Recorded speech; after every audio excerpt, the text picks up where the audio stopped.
Libos. Hello, good evening, and welcome to another episode of the Wednesday Week. A little bit older than you. I'm not touching this topic. I'm not touching it. Yeah. Mediocre, mid-table, rabble, aren't So I they? just want to be able to talk as much If you crap. play a night game, he has to turn the bloodlines on. No one would have believed that he would keep his job for as long as he had. But The Wednesday Week!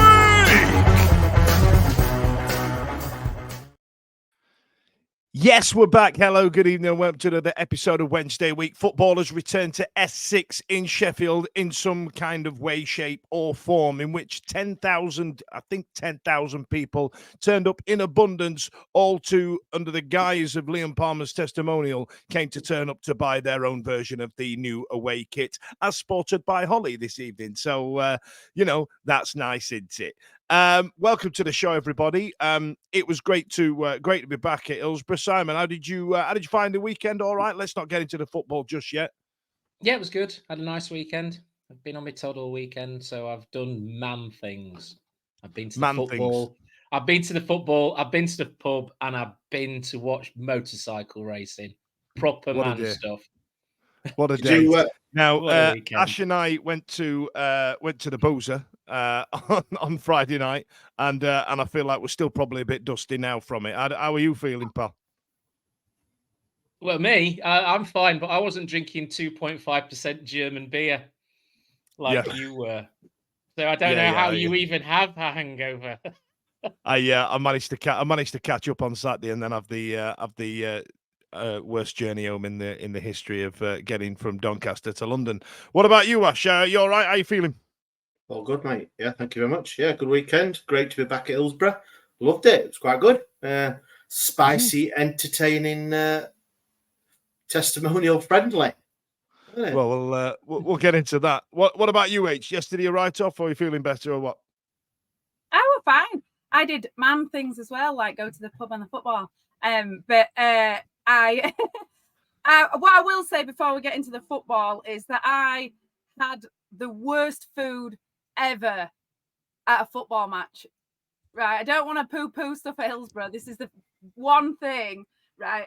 Feel like what they did is they advertised loaded chips. Everybody, just have a second to think about loaded fries and what that means, because what I received is not correct. We went and they said that, we've sold out of them, like they didn't know anything about it. And then we spotted somebody carrying a tray of stuff, and we said, we'll have that, which was, I mean, you probably shouldn't do that. That's not how you choose food, but and it was fries with a small amount of kebab meat on top, and then cheese sauce, but it was more like the inside of a Findus crispy pancake. That's all. that sort of cheese. You couldn't avoid it, because not only had they put it on top, they'd put it underneath. Yeah. It was everywhere. And it was the worst food of all time. And I paid £5 for it. That is the worst. Ash, is that the type of culinary delights that you're always accustomed to in the South Stand? Oh, yeah, mate. Well, not anymore, because, I've gone to the COP for this season. But I'll beat that. The fish finger sandwich that I had on the South. The lukewarm fish finger with it would have like a fish finger. It was like this. A salad that was warm salad with crunchy bits of, well, I'm hoping they were crunchy carrot, because it could have been anything. Unmelted cheese, because it was sweaty, because it weren't hot to melt, but it was sweaty cheese. And then topped it off. And what does everyone else have on a fish finger sandwich? You had tartar sauce, ketchup, yeah. How about a bit of sweet chili? Is that what was on it? That was what's maybe on they've it. run out of the cheese sauce. I feel like they were still waiting on a delivery for the new season, and this is what was subjected. They're trying something new, different, aren't they? But yeah, it just didn't work, because I had the last season. I had the what was it? They had like Philly cheese steak thing, and that was banging. That was really nice. But so great way to start the show. Nice to be back, ain't it? For the season. Stay with us for some more food chat. It's all happening tonight, kids. Now, I think there's something wrong with my audio. I was giving this lot a load of grief in the back about just before we started about their audio. I think it's my headphones. I'm just having a button press. So if I am talking and if you're talking, I can't hear you. My apologies in advance. But we're back, Simon. Leganes. I mean, how did you feel about this as a friendly more than a testimonial? Let's get to the testimonial aspect of it. I mean, Serie La Liga team. Sorry, nothing. Faces off against the likes of Real Madrid, Barcelona, Espanyol, Atletico Madrid, et al. I mean, it's not a bad coup to get them over, right? No, I thought it was a great coup, and to see the super cucumber just made my day with his cape. Playing blue and white stripes as well, so it's gone on the list of the blue and white tours for future trips abroad. I thought it was a great. Obviously, I think Leeds played Valencia at the weekend. So somebody at work said, "Oh well, we played Valencia. Who did you play?" And I don't think it was about that. I think it was Danny Rule finding a team that he feels would give a high press against us and test the new tactics that Danny wants to instill in the team, and has had 9 weeks, 10 weeks of training now. I mean, if we can put the opposition aside, how fit did our team look? I mean, Pato is the fittest I have ever seen him. He was. There was a Simon. There was a point after the game where we all went to the club shop to buy our obligatory away shirts, and Pato was just signing autographs as we were leaving. And we should get a picture of Pato. And I remember my first thought wasn't, I'm a grown-ass man. What would I do in a picture? The obligatory point thing that people do. And I think I said to you, Lewis, I went, there's no way I am having my photo taken with Callum Patterson, because in my head he's quite chunky, and it would make me look severely overweight going and standing next to that man. He looked absolutely sublime, didn't he? He did. And I noticed now he's starting to sport the Simon hairstyle. The old guy's becoming the silver fox. So, he's now heading towards my number one player. He never even played. He didn't even come on. So there you go. Is that what you're calling it? Is it getting called the Simon? Is that what it's going to get referred to as? I like it. I like it. Ash, you were involved in a little bit of the build-up for this game, and you told me a story about paying for them to come over, which I thought was quite a fun tale. I don't think we're crossing any boundaries by telling it, but if you could tell the folks, I think I quite like the shithousing. Yeah, obviously it's for a testimony. I know everyone says why we're playing them, or there's a reason why we're playing them. Danny wants to make it a proper preseason game, but although the cost, I mean, to get anyone like Barcelona, the big teams to come over for a friendly, especially a testimony, it costs quite a bit of money. And not being involved in this sort of thing before, I was quite shocked in what testimonials actually have to do and what's involved. So it's really good to get Leganes over. So we're part of it. There's all the costs for it. And they came over, and they brought, 50, 60 people. So you have to accommodate all including the pickle and the costume. That's a seat, isn't it? The pickle, the costume, all that, I think the owner was there as well, gave a presentation to Palmer as well at the time. And then so there's a lot of costs for it. So we thought, right, we've got them in, brilliant. And then you see them that a week ago, they arranged for a friendly against Burnley. So I was like, so we've got all the costs to bring a team to come and play for Palmer's thing, and it's like, while we're here, while we're here, let's stick 90 minutes against Burnley. So it was a bit of a thing, but no, it was a fantastic thing to be involved in, and I know it was a great day. And Palmer, he said it all in all his media things that he thank you to everybody, all involved, the club, fans as well for turning up to over 10,000 there, which fantastic. Well, I was going to mention that he'd sold 3,500 tickets and then came on this show.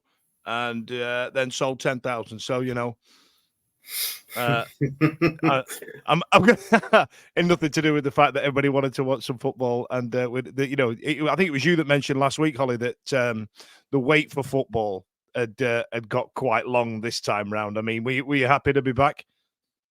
I really was, and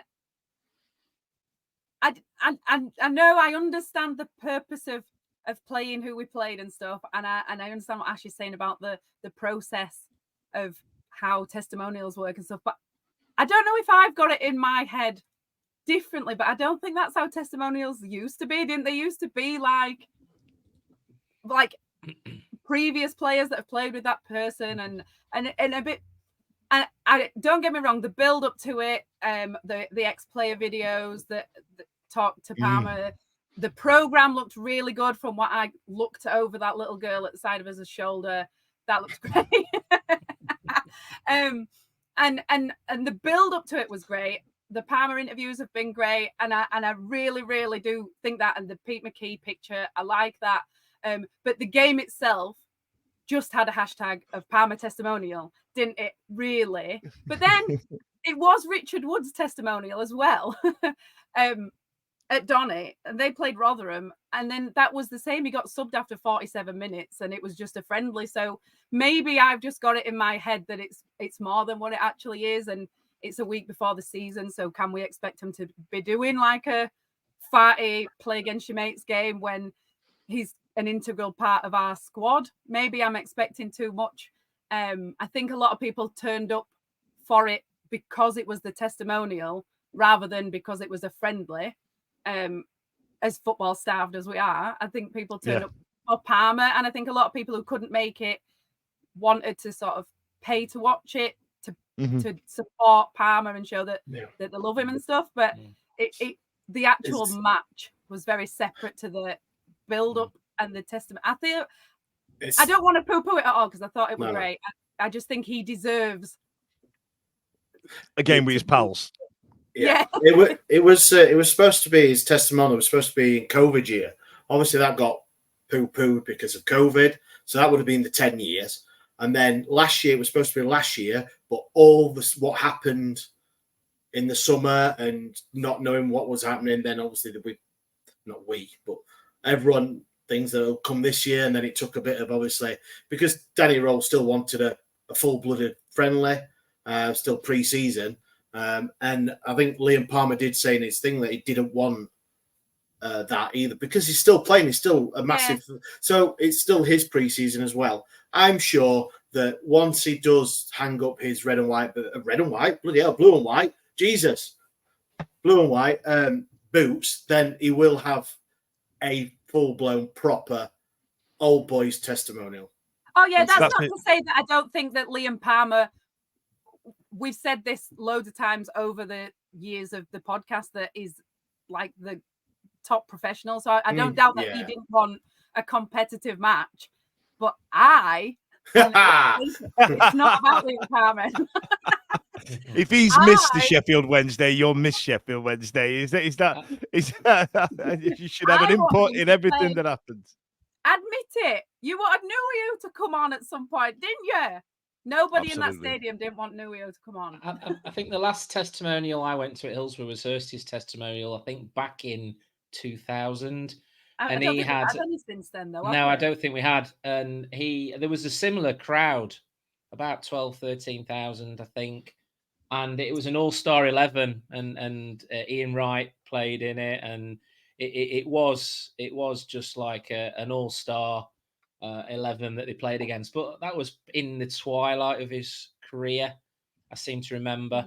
And it was sort of, I think it was sort of part way into the season as well. Bear in mind, I think Danny's used this as a friendly, hasn't it? We've had very few friendlies in the UK with the first team have played. What was it, Alfreton? And I think that's the only one they've had. Whereas last year we had York, Chesterfield, and then Luton. We played Luton, didn't we, at home? So I think no idea. It was the first time that a lot of us have managed to see a lot of these new players for the very first time because they've been at St. George's Park and then they've been in Germany, haven't they? So that also helps for the attendance. Yeah, it really does. And let's not forget, I think Liam Palmer did say actually as well that he'd rather it be, because of the time of year it is, he'd rather it be a competitive, work on fitness rather than, a nod to the old boys, which I'd have loved, don't get me wrong, and Holly's right. If Nuio had come on, I'd have lost my mind. But Holly didn't like it because that's the best view she's ever had of the pitch. Yeah, I could see what were happening. Raging. Raises you. Now, let's get into the football because I've got a few talking points. My apologies because I've written them on my phone, so I'm going to have to get them on. I was a bit frustrated, and I noticed there's a couple of comments in reference to this, Simon. I shall probably put them up. I was a bit frustrated not to see a lot of the new signings in Chalobah, Svante Ingolson. There was another couple that just didn't play. I was a bit frustrated to see that. Do you reckon there's more to it, or they just went, I'm not playing in that? Well, yeah, good question. I did expect to see some of the new signings on the bench, but there wasn't anybody on the bench. It was Patterson and the young. McNeil, is it? He was on the bench, wasn't he? And he came on. But there was really sort of Cadamatri and Patterson, and then the rest were the kids. I don't know what the reason was behind it. They played the Premier League against Rotherham the day before. Oh, did they? Yeah. No. Did Chalobah and some of some of the new signings played. Right, okay. The one that we lost to, was it? Did we No, not lose that one? I don't know. I think it was 2-0, was it? Yeah. So that might be the reason then that they played in that the day before. So I would like to have seen them, but from what I did see of the new signings that played on Saturday, I was quite happy. Let's say. I thought a couple of them looked lively. I think Lowe looked like he clearly played a higher level for a significant amount of time. Now, Ash, I'm going to come to you on this because it's something that you've brought up. You brought up it on this show last few years, and that everything has to had gone through Barry Bannon. Most of the football has to go through Barry Bannon, and I didn't get a sense of that. I thought Barry had a good game. Don't get me wrong. I don't feel like he phoned it in, but and you know he's a winner, and you know he wants the ball. But there was another game plan in that game against Leganes. Did you not feel that, or have I completely misread that? No. I think we've said before with where Danny's trying to get the team to play. There is certain game plan that he has got a certain way, and he said in pre-game interviews and post-game interviews about playing out from the back. That's the way they're going to go. But you could see Bannon did drop quite deep, and he played a couple of beautiful passes, one straight down the middle and one out from left to right, which we've seen him do for the last God knows how many years. So I do think Danny Rule's going to have a way of playing that might not suit Bannon as much, but then we might see a way that Bannon might play being used a bit more deeper, but not with the long ball, because obviously they're going to play out from the back, and I think Bannon is going to be the one that's taking it. He's going to take it off the centre halves and turn. Come on, he's getting a lot of miles in legs now. There is going to be some sort of phasing out, even though he's still got it, and he's still probably the main man. But I'm going to love whoever's going to take over from him. I think it's time we have got a plethora of attacking options, especially with the young guys. So I'm looking forward to it. But I think I quite like the game. I know it was testimonial, but I didn't think Palmer was in the game that much. Bless him. But hey, it's his game, so he can do what he likes. He could have walked around doing naff all.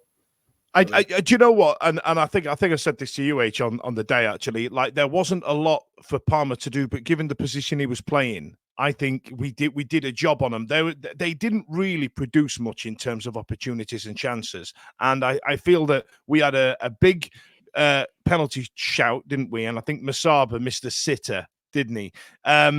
I felt that there was a few crosses went into the box that weren't met by a proper striker. Did you feel like the lack of striker kind of shone out a little bit on Saturday? Yeah, I feel like we've all sort of become a little bit Ugbo obsessed, and then watching it, knowing everyone's waiting for Ugbo to sign. Yeah, I feel like everyone's Ugbo would have scored that, but not just us, just everybody. Peter says, are we putting too much onto that? And I do think that we actually are onto the signing of Ugbo. I think it's on the cusp of being a bit of like the Jordan Rhodes obsession, and he can't possibly live up to everyone's expectations anymore because we've gone too far with it. But neither each keeper made one save with the body. Neither keeper made any proper saves. Not that that's not a proper save, they were there, but like neither keeper made any saves. So I wouldn't say that they're all like going hell for leather and that's going to be how we're going to play in a match. So I'm not particularly worried about it, but we didn't really test him and he looked like the shortest keeper on earth. So we didn't even make him, didn't it? They changed him, didn't they? But he looked little. I thought they were quite dirty, weren't they, for a pre-season thing? There were some pushing and little taps, especially on, I was going to say Lowe, but we've got two Lows, haven't we? So Jamal Lowe, because he looked good. Yeah. He did a couple of nice touches, and there were a couple of feet left in. And I thought, it only takes one to be the wrong angle or just two. And the shirt pulling to a massive degree. That nearly wiped him out, didn't he? That really annoyed me because Kazama was away and that kid pulled him back. They did it about 10 times, but like. And I was so frustrated because I thought Kazama's going to do something because he was running at goal, and I was really looking forward to seeing what he was going to do. And the kid pulled him back, and they blew up, and I felt like, oh, you've really let me down there because I was waiting to see what you were going to do, and you've just robbed me of that. But yeah, they were very petulant, weren't they? The manager had a bit of a go at the linesman over what was blatant foul, I think. I can't remember who it was on. In the middle of the park. Be interesting to know. It'd be interesting to know because we've talked about it and everyone's been talking about the teams that we've been playing are supposed to be what Danny wants us to play like. So are we saying that Danny wants us to be a bit more feisty in games? Are we going to start using the black arts? Because I would love that. That's what I am all about. I moan about it when it happens against us, but I actually would love that. We've never been a dirty team ever. And other teams come and they use it against us all the time. And we never do that. We sort of started time wasting a little bit in the last few years, haven't we? But other than that, we never, ever play it to our advantage. So maybe that's something that we'll be looking to try and use. What, to bring in the dark arts? Sorry, I'm having some real audio issues.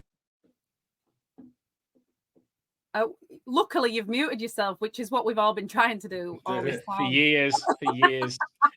But yes, and then the penalty shout was definitely a penalty, 100%. Who were the officials? Because the lino who was in front of us, who basically would have called the penalty, he looked about my age. He looked a couple of yards off the pace. And he kept chatting to the fans in the stand. He spent more time chatting to the fans in the stand than he did. He's still on holiday. Season hasn't started yet. But it would do you think it wasn't one? No. I was going to say it was what I've seen. And I thought it was going to be nailed on for Palmer to take it as well if it had gone. But I think it was Bobby Madley. Madley. And okay.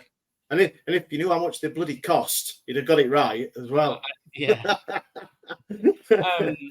Palmer took that free kick, didn't they? Which I thought was quite amusing. They let him take the free kick, didn't they, in the second half? Which I think he put it into the cop a lot higher than where Holly sits.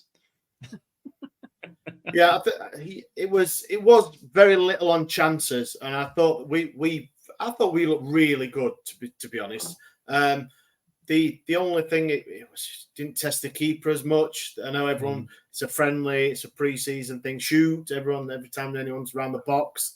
And I agree with what Dan said earlier about the crosses. We did put in 3 or 4 crosses that were deep or in the box that no one was there because I don't think Lowe is the type of striker to be on the end of them, which Ugbo is, and that's why we need it.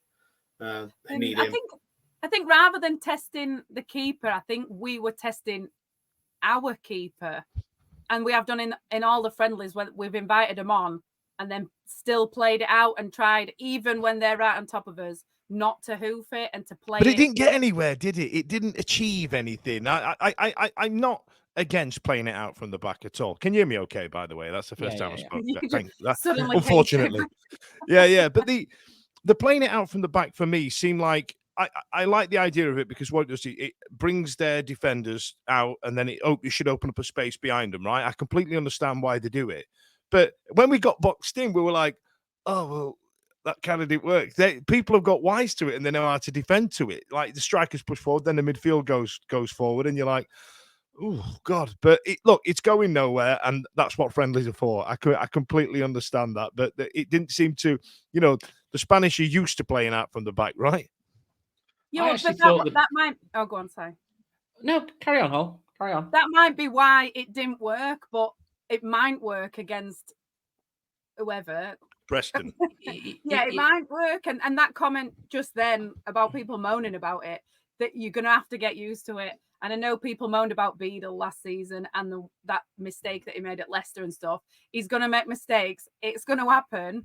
But I do think that once we settle into it, I think it'll be better than just like when we do oof it goes to no one anyway. So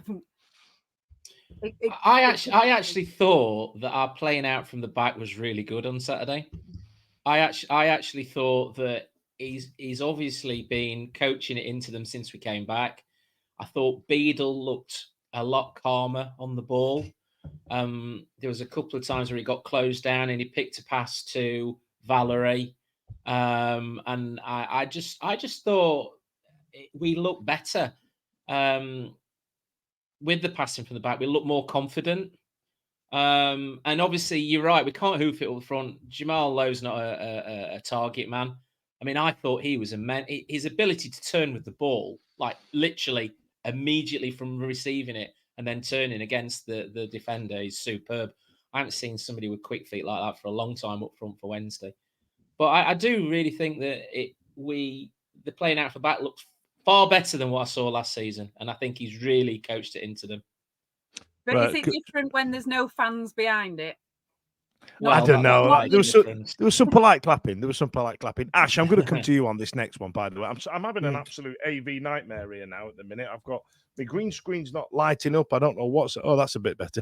Ash, I'm going to come to you on this one. I've got to talk about Gassama. Now, we had a few comments about Gassama, Silky running through, and it is amazing when he gets his head down and starts going. I find it really impressive to watch him go. Like, go on, that's absolutely banging. But I just feel he holds on to it one touch too more. He gets into one touch too much. He gets into a wonderful position and then goes, no, I've done all the work. I'm going to finish this. And inevitably runs into trouble. Is that just me being over harsh? Because I tell you what, there's definitely a player in there, right? No, I totally agree with you. I think him and Masaba have been guilty of that. Masaba not as much. I think in the last 6 months, I think he's really changed that. But Gassama definitely, especially on Saturday. I think you're right. He did pick it up, and I think he could be. You know, when Pervader obviously came January, he was the one that he got you on edge of your seat. He thought something's going to. I think Gassama is going to be like that for us. If he doesn't have to do it all himself. He could take a 20-yard, two people, and then lay it off, or pass it inside and make a run. And it's. Sorry about that. Is that dog outside yours again, Ash? Yeah, it's miles away, that bloody thing.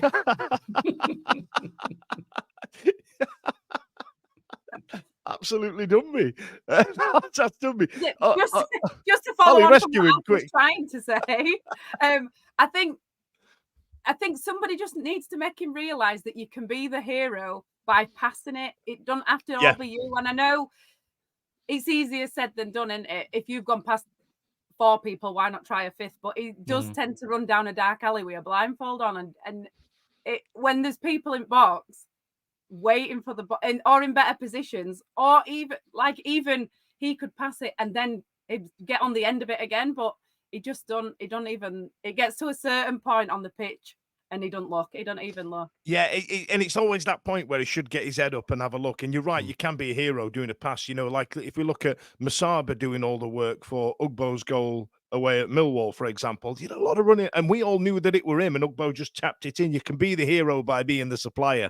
But then again, how many goals did he score? And everybody loves him for what he does, but he doesn't score that many, does he? And it just and other wingers or fast players that we've had haven't been the best scorers, but you can be the hero by making the best of it, really. No, exactly right. You're right. Sorry, I just got a comment there from somebody who used to go to school with me and Ash. How's it going, Dan? You all right? But yeah, Ash. Sorry, say again. Oh my God. I'm really struggling here. Honestly, I'm at 6s and 7s. Normally, like some stand-up comedians have to sit and rest and just focus their mind. I was having a nap like 10 minutes before we went online, and that was a terrible idea. I'm all over the shop. Go on, Ash. Get me out of this hole. Tell us what the people outside there are saying. The dog, guys, yapping like a good one. Scotch 24. It may be an age thing. Hopefully, Danny will teach him, and his end product will improve. Obviously, I do think that. Kasama. I do as well. I do think he's naive and he's young and he gets giddy. And then we all get giddy when he's running with ball. We're all going, go on. Yeah, we wind him up, don't we? And then he shoots. Yeah, Oh, why did you shoot? Everything you're doing is fantastic, Jeddy. Keep going, son. That's great. Wait a that for. I think what we saw on Saturday was we've been waxing lyrical about the new signings we've got, but we've got two little gems there, haven't we, in Gassama and Masaba?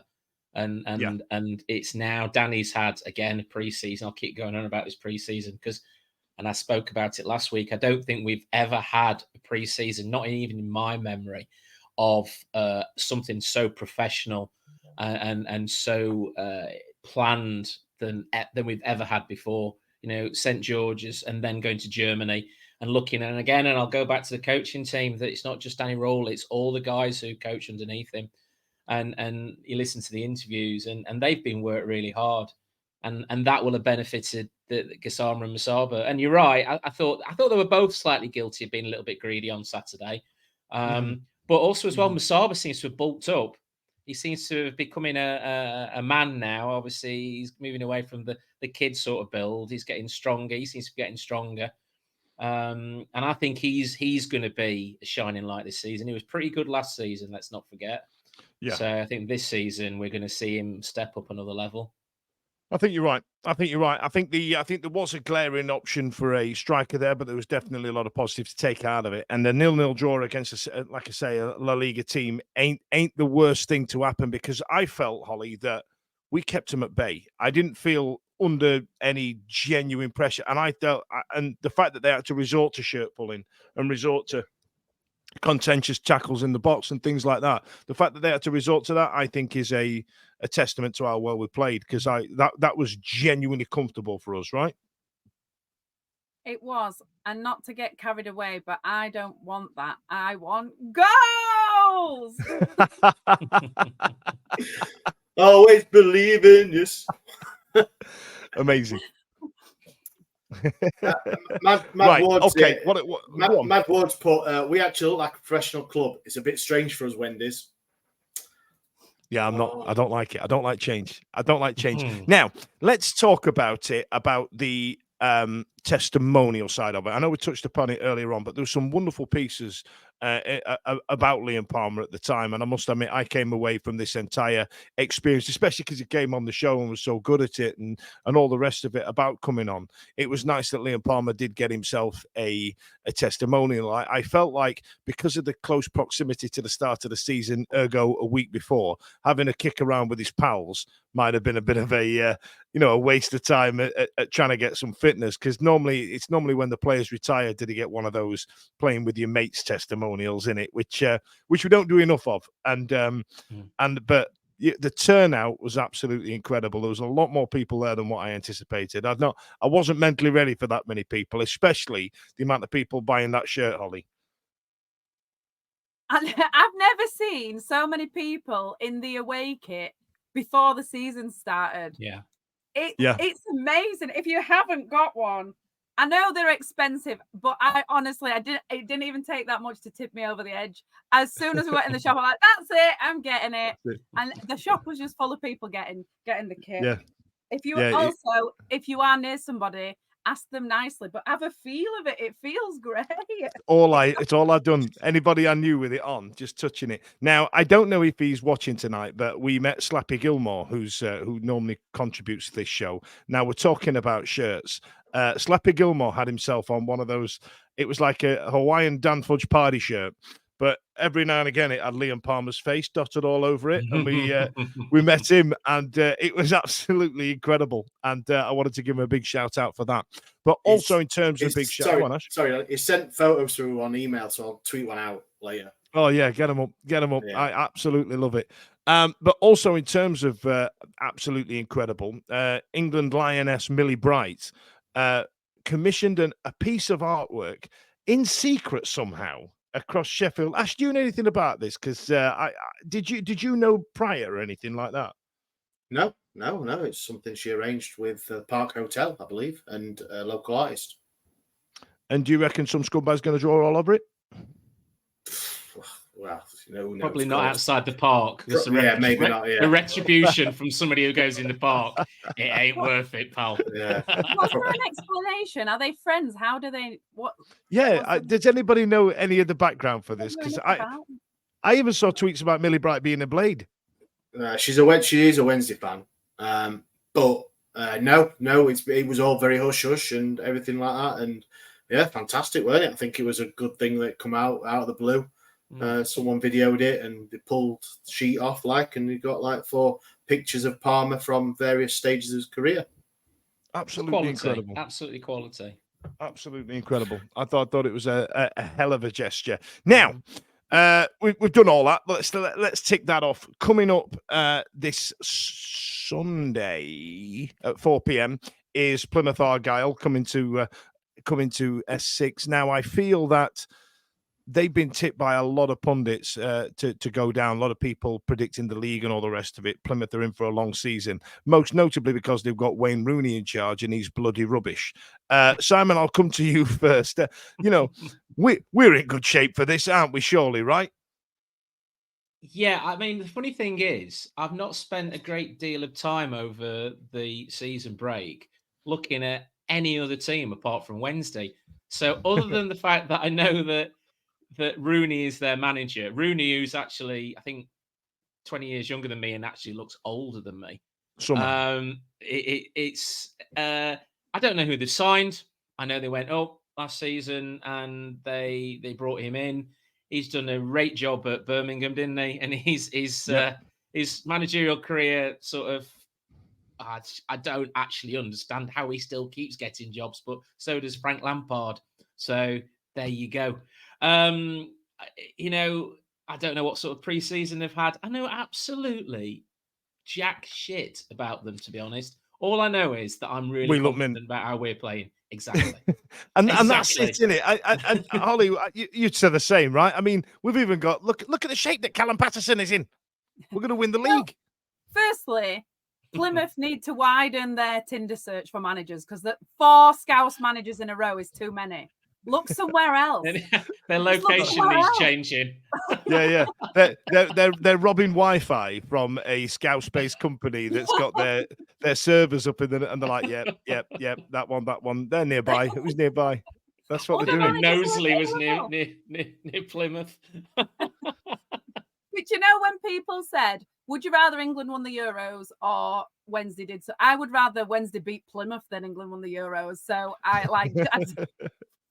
And like Si said earlier, this is one of the most exciting pre-seasons that we've had in 10 years or more or ever.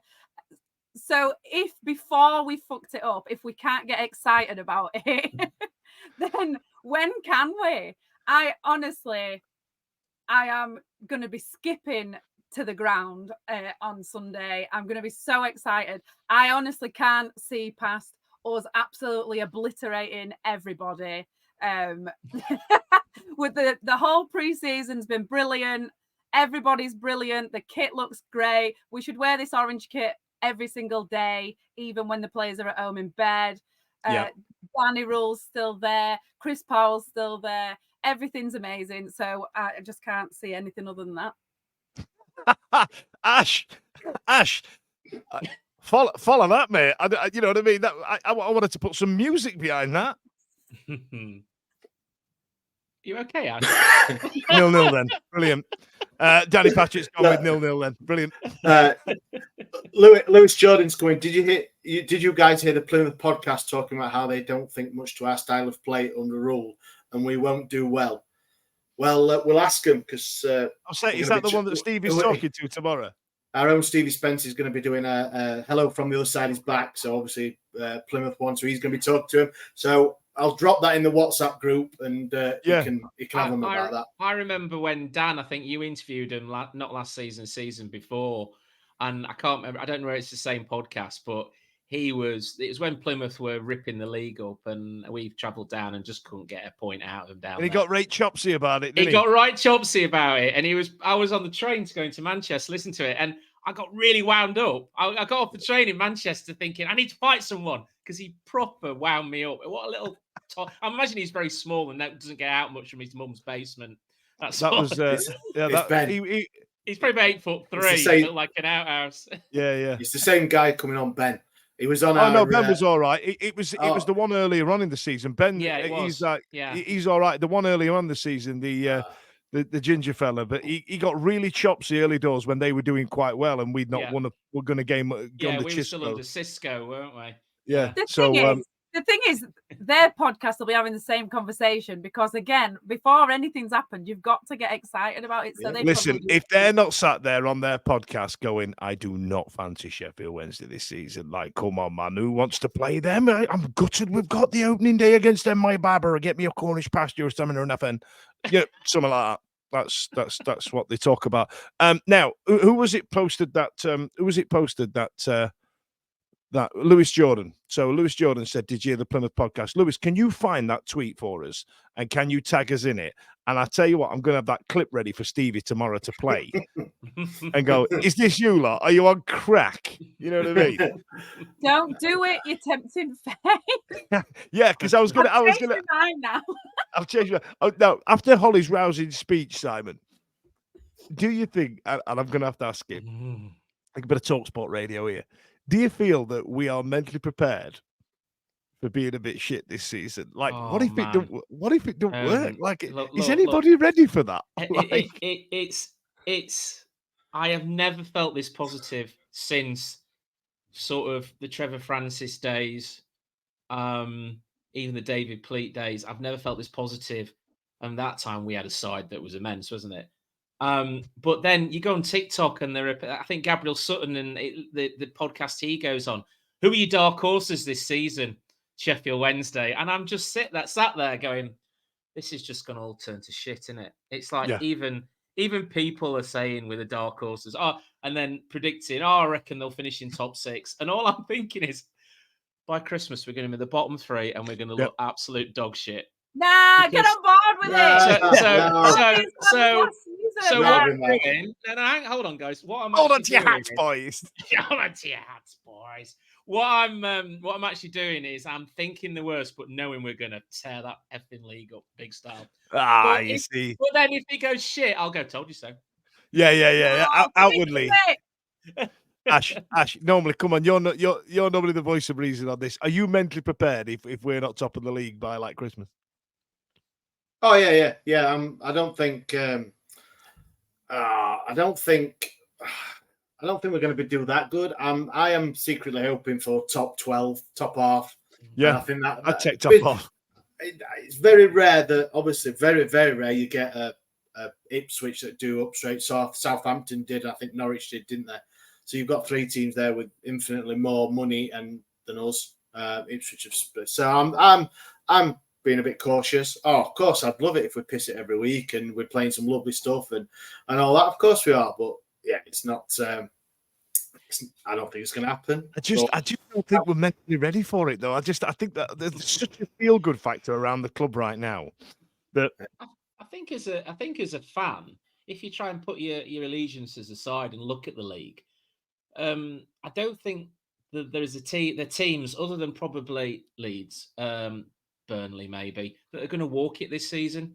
I think the rest of the teams are there for the taking. I don't think there's anybody in there who we should fear. I really do think that we can. I mean, right, let's just take that form. We would have finished 8th in the league. If Rule had been there from the start, they're 8th in the league.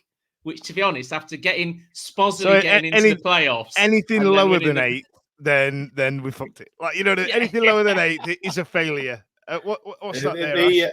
The Commodore 64's been out, and it says it's going to put us 12th. Supercomputer, Unforgettable Fire says supercomputer.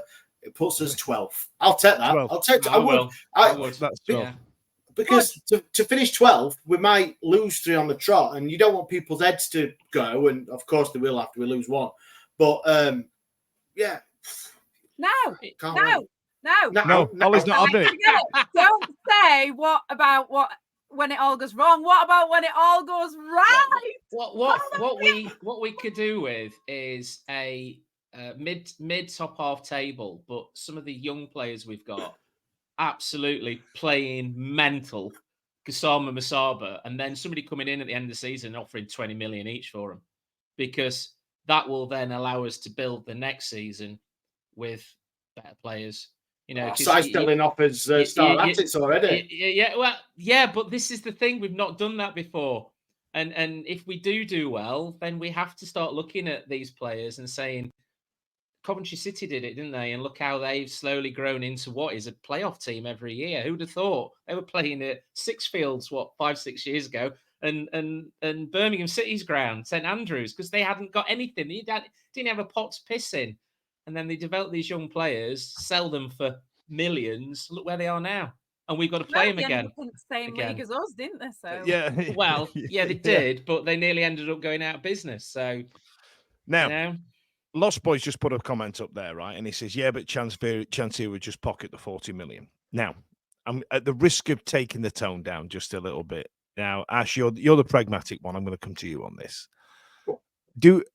Let's mention the promotion word and then never mention it again for the rest of the season until about March, right? I listened to a podcast last week about football finances and things like that, and they were saying that chairmen don't like season ticket sales, whereas it used to be perceived as a great influx of cash at certain points in the season. That's how it was perceived, and it was a great way of building up a furore. Now, when your team's successful, let's say you're in the Big 6, Big 7 in the Premier League, they don't want season ticket holders taking up a seat because it stops them charging 70 quid a ticket to get to, you know what I mean? So the ticket price have been a contentious issue over Chancery's tenure. Like, are you not? Like, come on, Ash. Come on. How do you feel about it? Like, you know what I mean? I'm gonna put you right on the spot. Are you one of those people that goes, look, you want a successful club, you've got to pay your money, and I know I've just absolutely turned it on its head because according to Ollie, we were winning the league not 3 minutes ago. But like, there's a danger proper stitch here. Me up here, Dan, haven't you? Proper stitch me up. Sorry, mate. I tell you what. It is. I think it's documented. That Chancery doesn't want season tickets. I think a lot of owners don't want season tickets. They would rather pay for where you are in the league. That's fine. So if you're playing the bottom of the league and you pay 20 quid or you're losing 10 on the back, you pay, but that's not going to happen. It will still be 45 quid, regardless. So I think season tickets, people do want, and people are in that. Dan, you've said all the time that they just want to know what they're doing, where they are. The habits, aren't they? Your habit of buying season ticket. And we say every time that the renewals come out, how expensive they are and how many different bands there are of season ticket. Because, one, I would assume that Chancery gets his money, said January the 1st, and then for 2 weeks, everyone buys them tickets. Because then if he just keeps them on sale, he won't have no income in January. They'll just wait till the end of May when they're going off sale. Everyone will buy them at the same time. Yeah, because with our season tickets, we've essentially paid for all these players that we've just got in this season, right? So Chancery might, I might be doing him a disservice by asking that question. But Holly, Simon, can we just have a big round of applause for Ash for fielding that question? Because I gave him no warning that I was going to talk about that, and I feel like that was quite a solid answer. I think Dan, Hillsborough though there's still an awful after the season ticket sales. there's still an awful lot of seats that we can sell at Hillsborough. Absolutely, absolutely, because it's such a big stadium. Yeah, it's not as if we've got a waiting list for season tickets. It's not as if they're rocking or shit. You know, he can still charge what he likes. And you know what? If we do well this season and we're pushing towards a playoff place, people will buy them at the end of the season. People will come. And that's why I think I'm not speaking for Wednesday fans. We do not speak for Wednesday fans on this pod. But I think that's where people do take a gripe with, because they'll like, what is it? Is it 55 quid the most expensive ticket? I think. So if you're paying 55 quid and just say we are top 8, top 7 towards the end, the last couple of home games will sell out at that price. And it's just madness into that people are going to be spending 55. Hold on to your hats, boys. There's a guy I know. He's a member and he's bought an adult and a concession ticket for the Leeds game, and it's £100. Good Lord! Now that is fucking ridiculous. Really, it is. But then again, you see, if we're doing well and we're selling late 20s, early 30s. That's it, and that's what the owner will see, won't it? And then we can afford Ike Ugbo. After all that, it's a tough one, and it's going to be a thing we'll no doubt discuss, and fans will for seasons to come. Even with the new owners, if we get new owners, I'm sure every club has this. Yeah, sure you know what? Look, I don't want to put Chancery in the fact that this is what I've heard he's going to do. That's not what I'm saying. I just feel that the temptation might be there.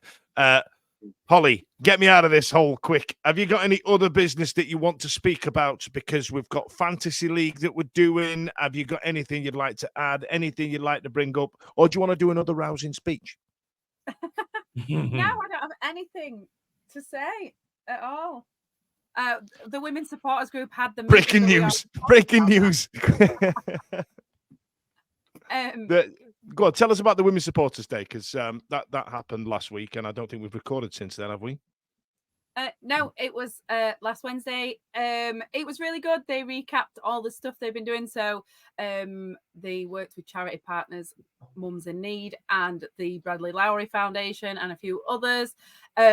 Previously, they're going to do a few different charity partners as the season goes on. This time, they are also working with the community programme, doing something to do with violence against women and girls, which is really good, in schools and things. And so somebody from the club from the community programme talked about that.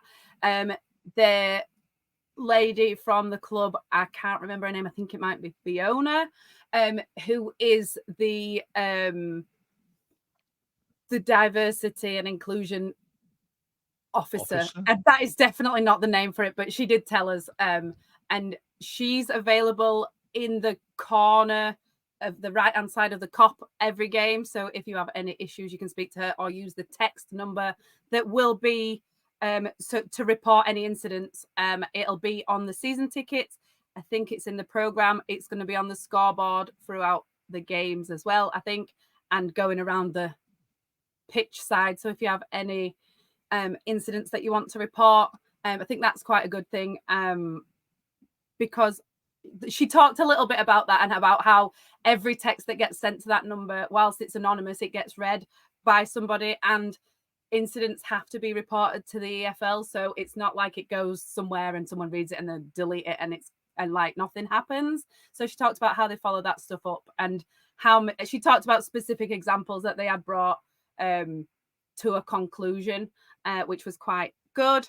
And then we went on the side of the pitch and had some photos taken, which was really good.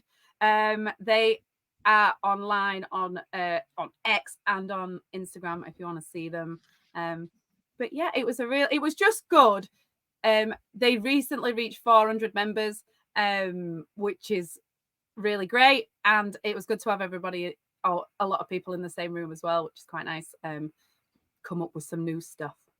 I bet that's amazing. I'm not part of it, but I like to be. I tell you what, I don't know who had the most amount of photos online the day after. Was it the women's supporters group that had a photographer there, or poor Lee Gregory when he went to go and watch the Arctic Monkeys at Hillsborough Park. I don't know who had the most amount of photos, but to have that many people all at the same time, and the girls do a great job, and fair play to them. Ashley, can you tell me about Fantasy League or anything else that you've got into? Now, I don't know if you guys know out there in podcast land, in the internet webs, Ashley is insane, especially when it comes to coming up with ideas. And there's a lot of times he'll just come up with an idea and they just announce it in this section. And I'm excited about it. What we got this week, Ash? No, I've got nothing that's immediate. But no, there's we've set up the new EFL Fantasy Football League. Come and join in. You'll just look on our socials. We'll tweet the code out. And there's a FPL, I think Steve is running as well. So the EFL one, there will be some prizes. There'll be a manager of the month. And then at the end of the season, just not going to cost anything. We ask enough of you most of the year anyway, so that's no. Other than that, well, I don't know. That's about it for me, I think. Let's see. Short and sweet. Give them a couple of days, kids. There'll be a new idea coming out soon. Simon, do you have any other business before I wrap this up, my love? No, not at all. We lost an ex-player, didn't we? Unfortunately, to cancer the other day. Is it Craig Shakespeare, was it? Of course. My apologies. Who played for Wednesday. And he was also assistant manager at Leicester when they won the league under Ranieri. Unfortunately, gone at 60, which is no age at all nowadays. Unfortunately, the cancer took him. So that's a sad news. It is. It's happening all too often. And we've lost a few great players and great men and great servants to the club and to football over the last 12 months. So that's quite absolutely a sad thing. Sorry about that. I have got one other bit of business, actually, Dan, if that's all right. I've just seen Joe. I've just flipped to Joe's pub. Top 6 this season for the Owls. White Rose Yorkshire Rivals is going to be back on Thursday. Is it back, Ash? Are you doing it again? Yeah, I'm going to do it again. So I mean, it's going to start off better than last season. I absolutely got rinsed for the first 20 games of last season. So, Joe and the boys. Is the guy from Huddersfield still going to be on it? Bear in mind that we're in another league. yeah. So the guys are all back, even though we're in different leagues. And then we've also got, because they have been relegated, going to get a Sheffield United supporter on as well. So that should be pretty good. So Thursday night, 6 o'clock on live on Joe's YouTube. I'll tweet it all out and everything. So, looking forward to that. It'd be a good laugh. Absolutely. Listen, thanks a lot for joining us. Don't forget to give us a like and follow and ring that bell and press the subscribe button and all the other things that the kids say. We've got Hello from the Other Side. We'll probably be releasing that late night Tuesday or early morning Wednesday. Get involved. In the meantime, I'll not see you until after we've played Plymouth. So hopefully we'll be top of the league after a 5-0 win. Hold on to your hats, boys. See you later. Every week, live from 8 p.m. It's the Wednesday week, bringing you football analysis. He came in. I think he scored a goal. Bringing you banter. Yeah. Bringing you responsible life hacks. Met you wonderful souls at 10 a.m. for some shots. The Wednesday week. 1, 2, 3, 4 live. Available on all social medias. Obviously, this goes out on YouTube and as well as all the other social media out there, podcasts, etc. The Wednesday Week 24-25 season. Join us. Put on your podcast.